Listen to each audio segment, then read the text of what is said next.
আমাদের হৃদয় গ্রন্থিরচিত হয়েছিল তা আজ ছিন্ন করে আমাদের হৃদয়কে ক্ষতবিক্ষত। মিরসরাইয়ে মহাজনহাট ফজলুর রহমান স্কুল অ্যান্ড কলেজের এইচএসসি পরীক্ষার্থীদের বিদায় ও একাদশ শ্রেণীর শিক্ষার্থীদের অভিভাবক সমাবেশ অনুষ্ঠিত হয়েছে। সম্মানিত সভাপতি জনাব সাবিদুর রহমান সুমন মহোদয়। শনিবার 27শে জুন সকালে উপজেলার Mahajanhat Fazlur Rahman school and college মাঠে আয়োজিত সমাবেশে কলেজ গভর্নিং বডির সভাপতি সাবেদুর রহমানের সভাপতিত্বে কলেজের ব্যবসায় বিভাগের প্রভাষক আজমল হোসেন এবং আইসিটি বিভাগের প্রভাষক আব্দুল বাতেন আবিদের সঞ্চালনায় বক্তব্য রাখেন মিরসরাই কলেজের সাবেক অধ্যক্ষ নুরুল আফসার, কলেজ অধ্যক্ষ সোহরাব হোসেন, উপজেলা বিএনপির সাবেক সদস্য সচিব গাজী নিজাম উদ্দিন, উপজেলা বিএনপির আহ্বায়ক আব্দুল আওয়াল চৌধুরী, সদস্য সচিব আজিজুর রহমান চৌধুরী, মেহেরুন নেসা ফয়েজ উচ্চ বিদ্যালয়ের সভাপতি মেজবাউল হক মানিক, উপজেলা বিএনপির সদস্য শাহিনুল ইসলাম স্বপন, মাসুকুল আলম সোহান, চট্টগ্রাম উত্তর জেলা ছাত্রদলের সাধারণ সম্পাদক সরওয়ার হোসেন রুবেল সহ আমন্ত্রিত অতিথি ও অভিভাবক বৃন্দ। আমি তারপরও আমাদের রাজনীতির বাইরেও আজকে আমরা যারা মিরসরাই জাতীয়তাবাদী দলে আছি, এইখানে আমি বিশেষ করে গাজী নিজাম মেজবা সহ আমাদের ইউনিয়ন নেতৃবৃন্দ আমাদের সবার সাথে কথা হয়েছে। কলেজের ব্যাপারে বাংলাদেশ জাতীয়তাবাদী দলের কোনো রকমের অন্য কোনো দুর্বিসন্ধি অভিপ্রায় আমাদের নাই। আমরা ওই যে মেজবা একটা কথা বলেছে, সত্যি কথা, আমরা শহরের স্কুলগুলোতে লেখাপড়া করেছি। বাংলাদেশের অভিজাত স্কুলগুলা, বিশেষ করে ক্যান্টনমেন্টের যে স্কুলগুলা, তাদের শিক্ষাদান, তাদের পাঠদান পদ্ধতি, তাদের শিক্ষার মান এবং তাদের যে স্কুলের অবকাঠামো, কলেজের অবকাঠামো, সেই কাঠামোগুলো যখন আমরা ওই যে ঢাকার শাহীন স্কুল, ঢাকার বিএস শাহীন, ঢাকার আদমজি, চট্টগ্রামের ক্যান্টনমেন্ট পাবলিক স্কুল, এই ধরনের স্কুলগুলোতে ছাত্রছাত্রী আমাদের দলের দিকে আসুক, কিন্তু আমরা এই কলেজ ক্যাম্পাসে এই জিনিসটা আমরা চাই না।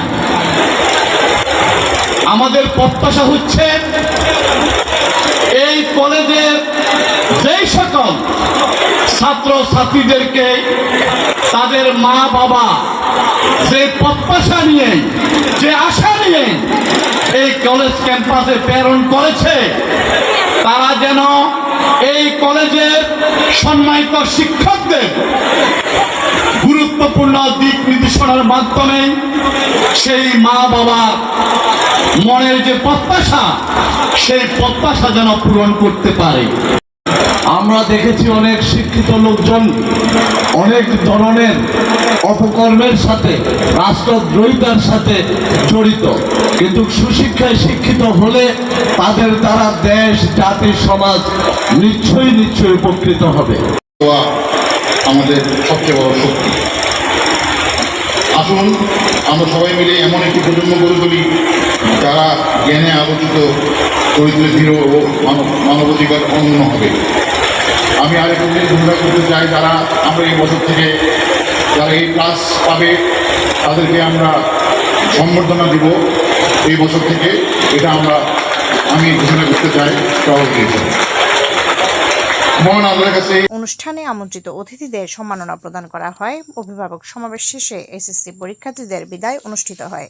জন্য আমরা পাঠাই, আসলে অনেক অভিভাবক আছে আমার জানা মতে, আমার দেখা মতে, আমরা প্রতিষ্ঠানে পাঠানোর পর আমাদের ছেলে মেয়েদের তেমন খোঁজ খবর আমরা রাখি না।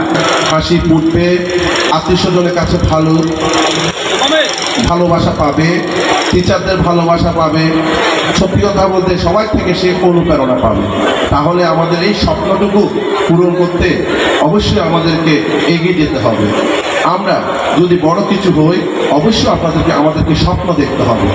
স্বপ্ন ছাড়া কোনো কিছুই করা যায় না। আমাদের ইচ্ছা শক্তি। শিক্ষার্থীদের উদ্দেশ্যে দিক নির্দেশনামূলক বক্তব্য প্রদানের জন্য